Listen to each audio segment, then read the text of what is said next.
As a historian who spent decades in the liberal worldview, I've come to see how much of what I accepted as truth was carefully constructive narrative, especially around globalism. We were told it was progressive, interconnected prosperity, an inevitable march of liberal democratic globalism. That made sense to me. But the reality I've uncovered is far darker. A persistent imperial system rooted in British strategies from the 1900s that has manipulated nations, including our own, to prevent sovereign industrial strength to take hold. Take what's happening right now in Minneapolis. What the media frames as organic outrage over immigration enforcement, communities clashing with authoritarian ICE agents, is actually a textbook color revolution tactic brought home to American soil. Vice President J.D. Vance calls it out plainly. Engineered chaos, unique to Minneapolis, driven by far-left agitators coordinating with local authorities. Look at the key figures. Rachel Sayre, the city's emergency management director. She openly compares the situation to conflict zones she has worked in: Yemen, Haiti, Syria, Iraq. Those aren't random places.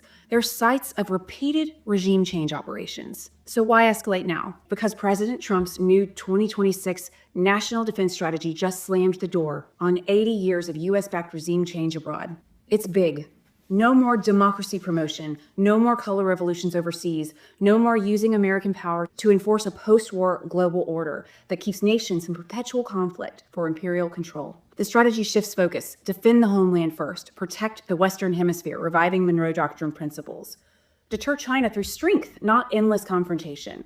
Rebuild our industrial base as part of a once-in-a-century revival of American manufacturing, and increase burden sharing with real allies. That document, quietly released amid Davos noise where Trump allies shredded globalism as a failure, ended the imperial's primary weapon. When you can't run operations in foreign lands anymore, you pivot inwards. And that's exactly what we're seeing right now. Notice the sudden obsession with Lord Palmerston. He pioneered using mobs, liberation movements, anarchists, and radicals to destabilize rivals from within, stopping the spread of the American system, strong, sovereign nations built on industrial progress and economic sovereignty. As a former liberal, this realization hits hard. We were fed the lie that globalism was benign cooperation.